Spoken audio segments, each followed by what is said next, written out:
Hello everybody and welcome to Uprising 144K. I'm Hydrogen Man. So guys, before I begin, I'm not going to be giving you any medical advice. I'm not making any medical claims.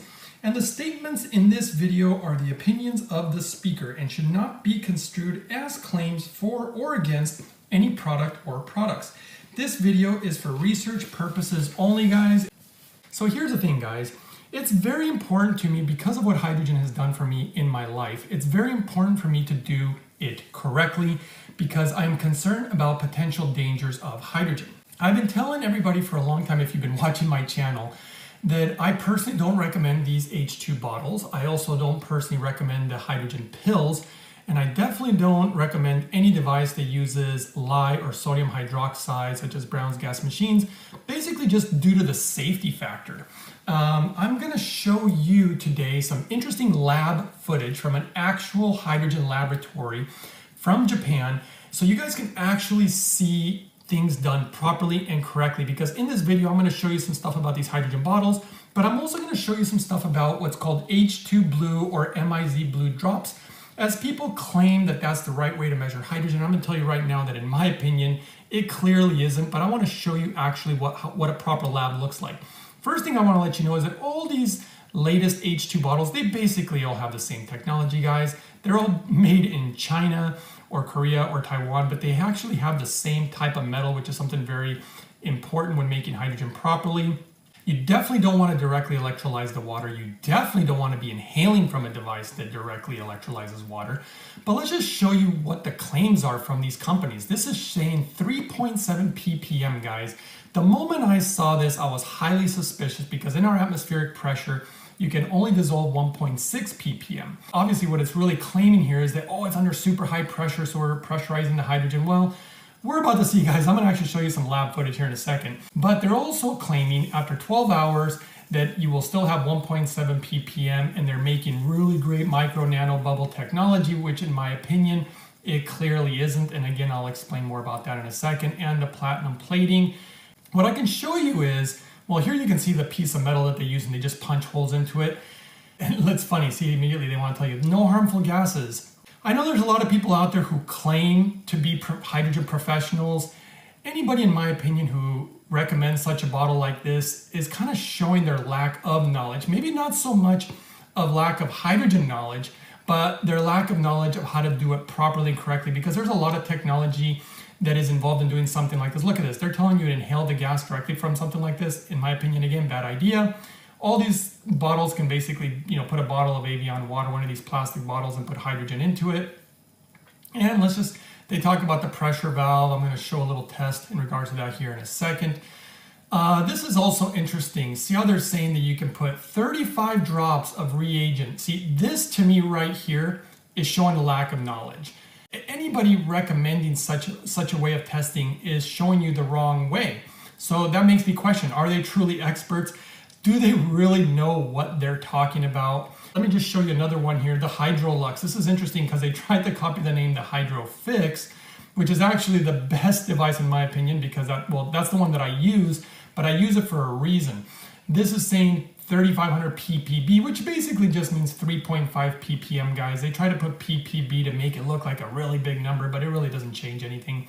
Again, they're saying that you can inhale from this. In fact, I forgot to show you this particular one. They're claiming 300 milliliters per minute of inhalation. Again, I would be very cautious about that, but I'll show you why in a moment. So again, the Hydrolux is using the same type of technology, basically, guys. All these bottles use the same stuff. That's the reason that they just kind of put their name on this stuff. This is the one that kind of makes me laugh the most, because this one, it's the same stuff again, but it says dual chamber technology. The reason I laugh at this is because I actually invented that term. And I invented it in order to describe a particular type of technology. And clearly all these people watch my channel because that's where they got it from. But if you look again, 3.0 ppm or more. So all this stuff is claiming that, they're all claiming the same thing. And they are all basically the same thing. I wish I could show you the metal on this because it's the exact same one. It's just a circular piece of metal with some holes punched into it. So let's show you some actual laboratory footage so you can see the actual lab testing. This is going to be very important because this, from what I can see in my opinion, is actually being done properly. And when I say properly, look, they have the blue drops here, so you're gonna see what blue drops measure as and what the proper equipment. The proper equipment is very expensive, and it is the proper way to measure hydrogen, dissolved hydrogen in water. These are MIZ drops. In my opinion, they're better than the H2 blue. The H2 blue drops that you've seen out there also, those are even more inaccurate. But let's just go ahead and see what they're doing here. So the first thing is that's the pressure relief valve. So if you were to want to measure how much pressure it would take, see right here, it is advertised that it's 0.2 MPa. So that's the amount of pressure it would take before the pressure valve begins to release the pressure. You can take so much weight, and you can see the pressure valve right there begin to open up. You can see right here that it's at 465 grams. So there is a relief valve on the lid. You can see that it's going to relieve the pressure, but the weight is a way of measuring this. So 465 grams, it will open at 0.46 atm to release the pressure. So that's not even reaching 0.1, let alone 0.2 as advertised. My big question is, do they just not have the proper knowledge? Can we not trust these people? Or are they just straight up lying to us and lying to the public? I just want to look at the facts. That's the important part to me. Understanding what is done in a lab is very different than understanding the engineering that is entailed in making hydrogen properly. My biggest thing is safely. This is the part that nobody seems to realize, how to do it safely so that people won't harm themselves. So you can see right here, they started running the bottle, and it's supposed to run for 9 minutes. Now, the one thing I like that they're doing here, you can read at the bottom here, it says non-stop filming. So they're gonna run it for 9 minutes, so you can just literally see it, and it's gonna supposedly make 3.7 ppm. So let's go ahead and see what actually happens. It's ready. What you're gonna wanna do, you're gonna wanna take the lid off immediately, and you're gonna want to put the water directly into the proper equipment to measure the hydrogen. But all right, so they're gonna actually pour it into the proper testing equipment. So that way we can actually get an accurate reading first. So let's go and start with that, and hopefully they put that cap right back. Yeah, they're gonna put it right back on the device. There you go, that's exactly the correct way to go about doing things. And they put that proper cap on. You can see that there is a special little device inside the bottle, so that way it disperses the hydrogen properly. And what you're seeing right there on the readout is 1.1, 1.0 ppm. So that's the correct way to do it. You're obviously watching a lab do the proper measurement, and it's saying 1.0 to maybe 1.2. Now the manufacturer is claiming 3.7. Guys, this is way off. Now, we're not even talking about also, doing it the wrong way, which is again directly electrolyzing water and the inhalation. I mean, think about this for a second. If they're telling you that it makes 300 milliliters per minute for inhalation and 3.7 ppm of dissolved hydrogen, but it's only roughly 1 ppm, I'm not sure if I could trust this 300 milliliter per minute claim. But now let's see what the blue drops do. Now again, they're using the MIZ drops, which again, in my opinion, are better, even though they're the wrong way to do things in the first place, but they're better than the H2 blues. The H2 blues, in my opinion, again, are gonna give you much higher readings, but let's just actually see. So you can see 3, 4, 5. So, you can keep on counting. It's kind of nice there that they actually put the number there. Now right here, 10 should be 1.0 ppm, 1.2 ppm. Now see, if it was accurate, it would have stopped by now. But look at it, guys, it keeps on going. Why? What exactly are these drops interacting with? Now look, I'm just gonna give you my opinion based on actual research that I've done, and I could read some long research papers that I've done on regards to these drops, but I'm not gonna waste your time. It appears to me they're actually interacting with the leaching metals. That's one of the issues that's happening here. The other issue is it really potentially could also be interacting with the other gases that are being produced from directly electrolyzing the water. Now it stops here at 25 drops, which is 2.5 ppm. Now that's closer to their 3.7 claim. You probably would get closer if you were to use the H2 blue drops. But the problem is, in my opinion, anybody who tells you that you can measure with the blue drops is kind of showcasing their lack of knowledge of how to do things properly with hydrogen. You can also see that the manufacturer claims 1.7 ppm after 12 to 17 hours. When they tested it, it came out to 0.1 ppm. Again, this is very important, guys, because this is the difference between getting proper therapeutic hydrogen or not.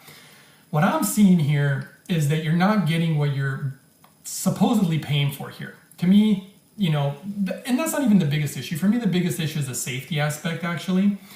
And I'm not going to go too much into the metal, guys. Unless you guys want me to, you can comment below and I can do a whole video on it.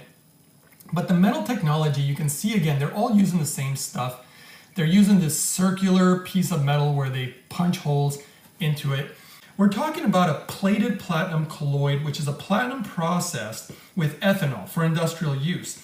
It is not the same as a colloidal platinum, which is a food, I believe, additive. The reason that I'm mentioning this is because a lot of these companies are realizing that they're leaching metal into the water with such devices when it's done incorrectly, clearly. They know this, and so they're going to eventually, well, they're already doing this in Asia, they're trying to claim that this platinum is good for you. Now, if you were to see what proper metal looks like, you can actually see almost the color difference. See what that looks like, and look at that stuff right there. Now, this comes from literally, this is patented technology. There's only one company in the world that can make such a type of metal. I'm not going to go into the details, guys, but this stuff makes super nanotechnology. We're talking about properly made titanium, platinum, solid. That's why it looks, you kind of have the shine to it. We're not talking about something plated. These are technologies that most people just don't understand. And that's what I'm concerned with. I'm concerned with people getting fooled, and I don't want people getting hurt in the name of hydrogen. This is something that really kind of personally bothers me because me, guys, for those of you who really just don't know me, I deeply care about people. I deeply care about humanity, and I deeply care about hydrogen because of what it's done for me in my life and my loved ones and others that I literally met online. I do not want to see people potentially poisoning themselves with like heavy metals. You know, this is something to me that is not good. And if they don't have the proper technology to do it right, just don't do it. Or maybe they just don't have the knowledge. I feel like it's one or the other. They either don't have the knowledge or they're lying to people. So in my opinion, it's one of the two. I just don't know any other way. I mean, if you guys think that there's a different perspective, go ahead and comment below. Maybe they just don't know what they're doing. When people are claiming, you know, to be quote unquote experts, you know, people trust them. In the world of hydrogen, guys, it's very difficult because I've met a lot of doctors who literally are using hydrogen completely the wrong way. In fact, I've had doctors contact me who have had patients getting sick from doing hydrogen a particular way that is incorrect. And this is why I've tried so hard to educate on this subject. And honestly, guys, a lot of people just don't want to hear about it. Even the so-called experts just don't want to hear it. They think that they either know it all or they don't want anybody saying anything. Maybe that's another thing, because it's a lot like ozone therapy, guys. Again, I'm not going to go into crazy detail, but ozone was the same stuff back in the day. There's improper ways of doing it that could potentially be unsafe. This has to be done safely, guys, especially if you want the proper benefits of hydrogen. So again, I think that's enough for today. I hope you guys share this video. Give it a thumbs up if you're grateful for what I've done here. Don't forget to subscribe, as it's free. And I have other videos that I'm going to be bringing you guys that are going to be greatly important if you really want to learn about hydrogen. I'm trying to do my absolute best here, guys, to bring you the most accurate and best information so that people can be properly, hopefully, educated on the subject, so that way, hopefully, they don't harm themselves. All right, thanks for watching, guys. I'll see you next time on the next one.